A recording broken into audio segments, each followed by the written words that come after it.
Cobra Commando Sing Yauna, Security Force ke Apun Betim Amana, Laylon Wi-Fi, Laylon Mului, Molhoi, P Molding Amade, Laylon Kunauge, Akoi Bada Pakshana Operation Chatabada, Yamla Kuchukulai Kaya Ama, Fagat Pangam Kray.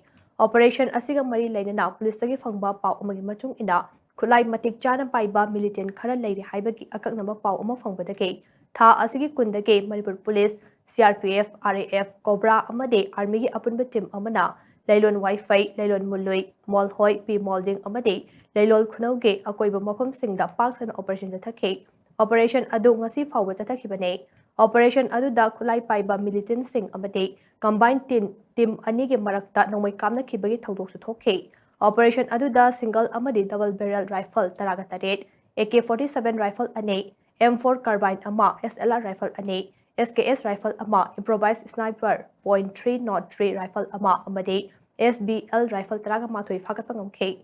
Loinana Tonga Makal Gate, Nomai Maru Sing Amade, Pau Powdok Pausing equipment sing Su Fakapangam K. Haina, Pau Asinamakat Tare.